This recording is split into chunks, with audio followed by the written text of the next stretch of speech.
Hello everyone. 13ನೇ ಪ್ರಶ್ನೆಯನ್ನ ಗಮನಿಸಿ. 5 ವರ್ಷಗಳ ಹಿಂದೆ ನೂರಿಯ ವಯಸ್ಸು ಎಕ್ಸ್, ಸೋನುವಿನ ವಯಸ್ಸಿನ y ಅಂದ್ರೆ y ಅಂತ ತಗೊಂಡ್ರೆ 3 ಪಟ್ಟು ಆಗಿತ್ತು. ಈ ಹೇಳಿಕೆಗೆ 2 ಚರಾಕ್ಷರವುಳ್ಳ ರೇಖಾತ್ಮಕ ಸಮೀಕರಣವನ್ನ ಆದರ್ಶ ರೂಪದಲ್ಲಿ ಬರೆಯಿರಿ. ಸೊ ಇಲ್ಲಿ ನಾವು ನೂರಿಯ ಈಗಿನ ವಯಸ್ಸನ್ನ ಎಕ್ಸ್ ವರ್ಷಗಳು ಅಂತ ಇಟ್ಕೊಂಡ್ರೆ, ಸೊ ಇಲ್ಲಿ ಸೋನುವಿನ ಈಗಿನ ವಯಸ್ಸು y ವರ್ಷಗಳು. ಓಕೆ, ಸೊ 5 ವರ್ಷಗಳ ಹಿಂದೆ ನೂರಿನ ವಯಸ್ಸು ಮತ್ತೆ ಸೋನುವಿನ ವಯಸ್ಸು ಏನಾಗುತ್ತೆ ಹೇಳಿ. 5 ವರ್ಷಗಳ ಹಿಂದೆ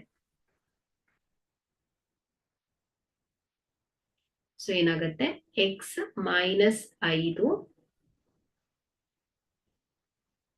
ಹಾಗೆ y ಮೈನಸ್ 5 ಅಲ್ವಾ.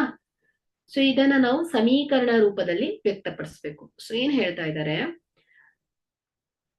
ನೂರಿನ ವಯಸ್ಸು ಸೋನುವಿನ ವಯಸ್ಸಿನ 3 ಪಟ್ಟು ಆಗಿತ್ತು ಅಂತ ಹೇಳ್ತಾ ಇದ್ದಾರೆ ಅಲ್ವಾ. ಸೊ ನೂರಿಯ ವಯಸ್ಸು ಎಕ್ಸ್ ಮೈನಸ್ 5 ವರ್ಷಗಳ ಹಿಂದೆ ಹೇಗಿತ್ತು, ಸೋನುವಿನ ವಯಸ್ಸಿನ 3 ಪಟ್ಟು, ಸೋನುವಿನ ವಯಸ್ಸಿನ 3 ಪಟ್ಟು. ಸೊ ಈ ಸಮೀಕರಣವನ್ನ ನಾವು ಆದರ್ಶ ರೂಪದಲ್ಲಿ ಪರಿವರ್ತಿಸೋಣ. ಸೊ ಇದನ್ನ ವಿಸ್ತರಿಸಿ ಆದರ್ಶ ರೂಪ ಅಂದ್ರೆ ರೇಖಾತ್ಮಕ ಸಮೀಕರಣದ ರೂಪವಾದಾಗ ಸೊ ಏನಾಗುತ್ತೆ, ax plus by plus c is equal to 0ಗೆ ತರಲು ನಾವು ಪ್ರಯತ್ನಿಸ್ಬೇಕು ಅಲ್ವಾ.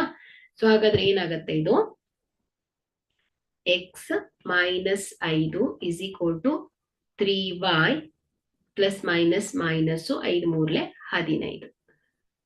ಸೊ ಇಲ್ಲಿ X minus 5 minus 3y plus 15 is equal to 0.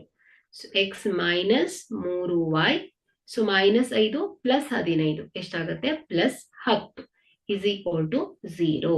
ಹಾಗಾದ್ರೆ ಇಲ್ಲಿ ರೇಖಾತ್ಮಕ ಸಮೀಕರಣಗಳ ಆದರ್ಶ ರೂಪ ಏನಾಯ್ತು ಹೇಳಿ, x minus 3y plus 10 is equal to 0. So ಇಲ್ಲಿ ax plus by plus c is equal to 0. So ಇದು ಆದರ್ಶ ರೂಪ. Thank you.